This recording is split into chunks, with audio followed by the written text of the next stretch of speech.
Today we celebrate the feast day of Christ, King of the universe. And this gives us a chance to reflect about kingship. What does it mean to be a king? And of course, many things can be said about kingship, but I just want to reflect with you and give a specific angle about kingship. And I would say for someone to become a king, for someone to be raised from the ordinary to become a king, it is many times necessary for this man who raises to defeat his enemies before he can be established as a king. And I'll give you examples to support my case. Let's start with an example of the Bible. King David. How did he rise to be a king?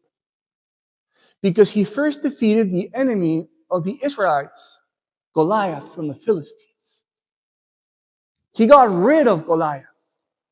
And then people acclaimed him and they wanted to make him king because he had defeated the enemy of the people.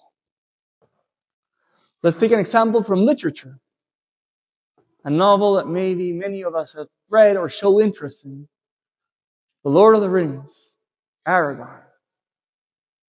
He becomes king, but he doesn't become king immediately. He first defeats the enemies, the troops of Sauron. And once all of the enemies are defeated, finally he can be proclaimed a king. So to become a king, first you ought to defeat those enemies of yours. Let's take an example from movies. An example from my favorite movie, The Godfather. In part 2 of The Godfather, Michael Corleone speaking with Tom Hagen. And Tom Hagen is conciliatory, so he asks the Godfather, you already won. Do you want to get rid of everyone? And the Godfather says, I only want to get rid of my enemies. So the topic comes over and over again. For someone to become a king, in a sense, his enemies ought to be first defeated. But look now at the gospel. Today we're saying Christ the King, but we're not seeing Christ as victor, but rather we see him over and over again in the gospel as the one defeated.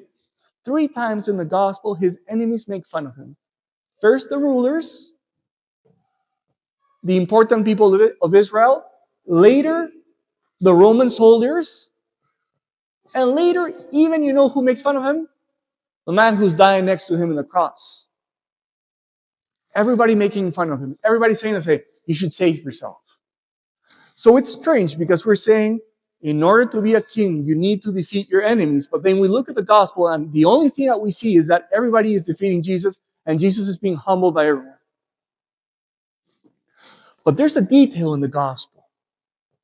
Only one person recognizes Christ as king in today's gospel.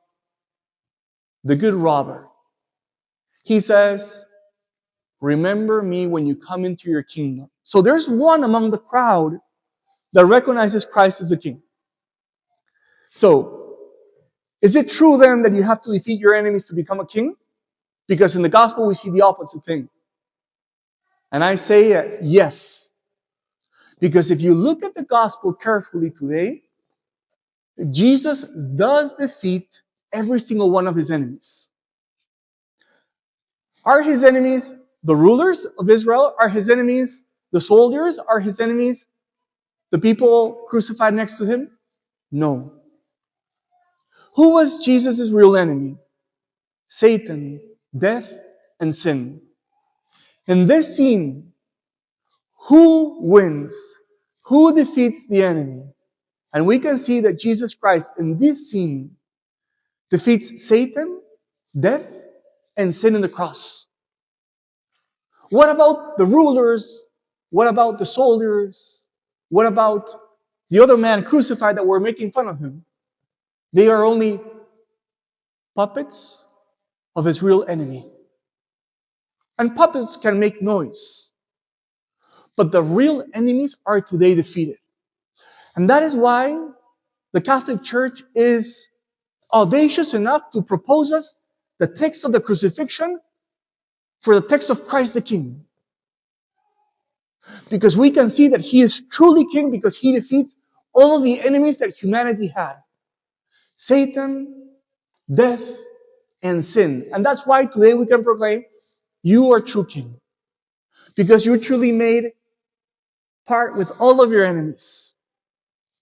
Let me finish with this homily with a concrete application for our lives. What can we take for our lives this week?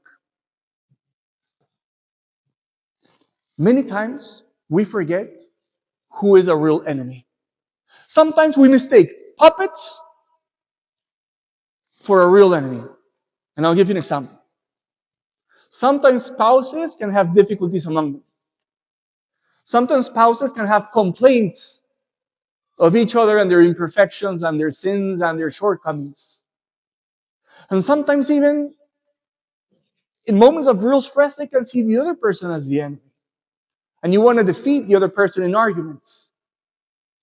But who's the real enemy? The enemy is selfishness, Satan, and sin.